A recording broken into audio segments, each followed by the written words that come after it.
yung naririnig ko, hindi lang by chismis, is si Saldico, di ba? Tila first-hand experience ni Navotas Representative Toby Tiangco ang umano'y bentahan ng proyekto sa Kongreso. Sa isang eksklusibong panayam sa Billionaire News Channel, inilahad niya na minsan na siyang siningil ng umano'y taripa para sa isang proyektong in-request niya kay nooy House Committee on Appropriations Chairman at former Ako Bicol Party List Representative Zaldico. I think it was in the year 2023 for the 2024 budget. Meron kasi akong gustong matapos na mga multipurpose doon sa Navotas at na proyekto worth 200 million. Hindi naman ako nagre-request kay Saldico. Nag-request ako sa isang malapit kay Saldico. At sinabi sa akin after a few weeks na okay na i-request mo. Kaya alam, may taripa to. So, alam kong may bentahan. So, hindi yan yung sinasabi kong hindi chismis. First-hand information. Inalok pa raw siya ng discount nang umano'y naglakad ng request. Ang sabi sa akin, pero since ka mag-anak ka, 50% discount, 10% ang taripa mo. Ngayon, ang sabi ko, teka muna, wag na lang. Kasi hindi ko kayang sabihin yan doon sa district engineer. Ibig mo sabihin, gusto mo, ako magsasabi doon sa district engineer na may 10% na taripa yan? Ayon kay Tiangco, walang ganitong kalakaran sa Kamara noong huli siyang naupo bilang kongresista. Kaya laking gulat niya nang malaman niyang may bentahan na umano ng proyekto pagpasok niya sa 19th Congress noong 2022. At sa pagsusuri niya sa 2025 budget, dito niya napag-alaman ang umano'y mahigit 13 billion peso insertions ni Ko. Bukod pa riyan, inilahad din ni Tiangco ang isa sa mga taktika ng ilang kongresista para masiguradong pasok ang kanilang insertion sa General Appropriations Act. Kabilang dyan ang pagbabawas ng fund allocation sa flagship at foreign assisted projects ng pamahalaan. Nilalagay nila sa program yan dahil alam nila kahit ano ang mangyari, pipilitin ng gobyerno na pondohan itong mga proyekto na foreign assisted tsaka yung flagship. Diba? Pipilitin ng gobyerno na mahanapan ng pondo yan. Okay? So, ang gagawin nila, yung mga gusto nilang ibenta ng proyekto, yun ang ilalagay na sa regular budget. Diba? Kasi, kung baliktarin natin, okay, kunyari yung foreign assisted tsaka yung flagship, mananatili sa regular budget. At yung gusto nilang ibentang proyekto, ilalagay nila sa program. Sino naman magbabayad ng proyekto na nasa program, walang kasiguraduhan na mapapagawa. Isang halimbawa ng flagship project ay ang 10 billion peso flood control project ng DPWH at Japanese-based firm na JICA sa Cavite na pinuntahan ng Billionaire News Channel noong Agosto, kung saan ipinanawagan ni DPWH Undersecretary Emil Sadain na huwag pakialaman ng Kongreso ang proposed budget ng kanilang mga proyekto. Noong 2022 kasi, wala pang 1% sa mahigit 785 billion peso total budget ng DPWH ang nakalaan para sa kanilang opisina. Ganito rin ang kaso noong 2023, zero budget noong 2024 at 2% lang ngayong 2025. Maybe kung pwedeng kasuhan, kung talaga nagkasala, they can even put that in jail. Pero maybe Congress should leave us in the determinations of these projects. No? Once we have some study, wag nilang baguhin. Once we have a very specific program sa mamalakiang projects, wag nilang palitan ng iba. Because flagship projects has to be given a more important focus on budgeting. Hindi lang po ito sa flood control. Panawagan ni Tiangco, dapat isapubliko ng House of Representatives kung sino ang proponent ng bawat proyekto at magkano ang budget per district. Sa pamamagitan daw nito, masusuri ng ayos ng publiko kung sino ang mga kongresista na tila nagsisingit ng pondo. Kung hindi nila ilalathala yan, ibig sabihin, ang lagi kong sinasabi, let us be true to our word.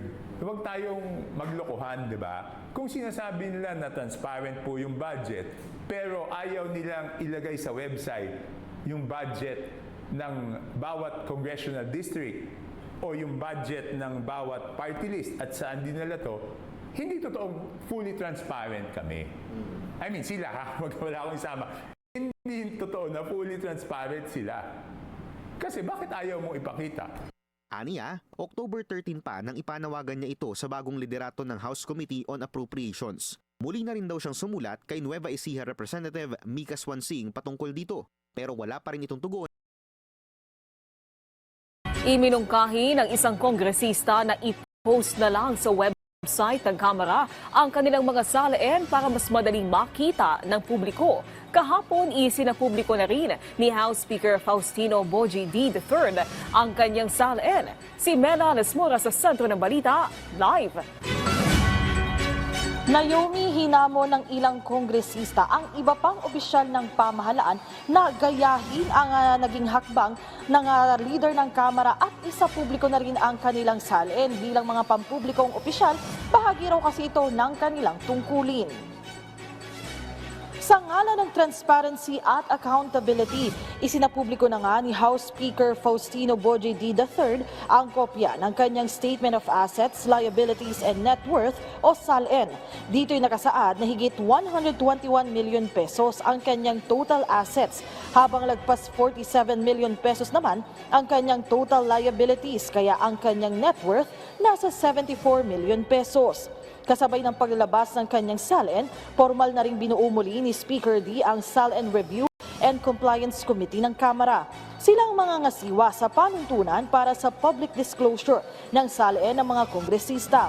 Ayon kay Akbayan Party List Representative Percy Sendanya, nananalig siya na malaking bagay ang ginawang hakbang ni Speaker D para kusang loob na ring maglabas ng kani-kanilang SALN ang iba pang miyembro ng Kamara. Dagdag naman ni Kabataan Party List Representative Rene Co, hindi lang mga kongresista kundi maging ang iba pang opisyal ng gobyerno dapat ay maglabas na rin ng SALN. Sa ating panayam naman kanina kay Kamanggagawa Party List Representative Eli San Fernando, nagmungkahi pa siyang pwede rin daw ilabas na lang sa website ng Kamara ang SALN ng mga kongresista. Pakinggan natin ang bahagi ng kanyang pahayag.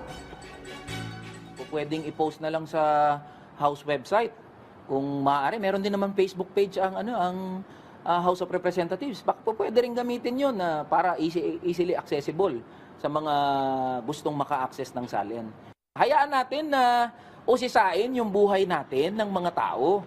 When we entered public service, nag-decide din tayo na yung private life natin ay sinasakripisyo na natin at ibinubukas natin yung buhay natin sa mapang-usisang mata ng mga tao.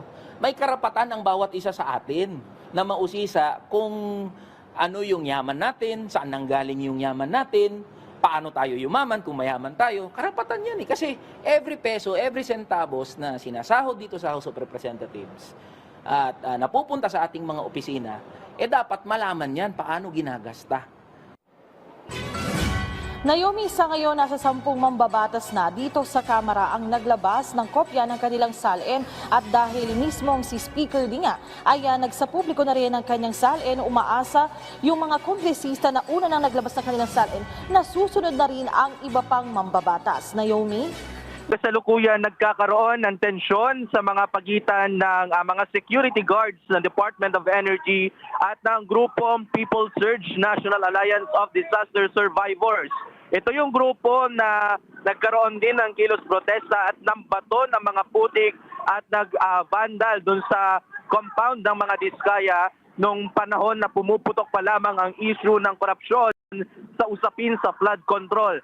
Sa kasalukuyan ay nagsasagawa sila ng kanilang kilos protesta at mga programa dito sa harapan ng opisina ng Department of Energy dito sa compound na yan, dito sa Taguig City, kung saan matatagpuan ang opisina ng Independent Commission for Infrastructure. Ang kanilang sigaw, ICI, itigil ang cover-up at imbestigahan ang lahat. Nais ng grupo Patino na pumasok dito sa compound kanina at nagkaroon ng mga tulakan, nagkaroon ng mga sila kanina, agresibo sila sa pagpasok kanina, kaya't nagkaroon na ng maraming security guards at mga pulis. Andito na rin sila kanina. Kasalukuyan ngayon ay nag-uusap-usap at nagkakaroon pa rin sila ng mga programa at patuloy pa rin ang kanilang pagpupumulit pumasok dito sa compound. Pati. So TJ, wala yung pahintulot, no? Kumbaga hindi yan kumuha ng permit, nabigla ang mga tao dyan sa DOE, no? Nabigla silang linusob dyan ng militanteng grupong yan. Ganyan ba yung nangyari? Tama, Pati.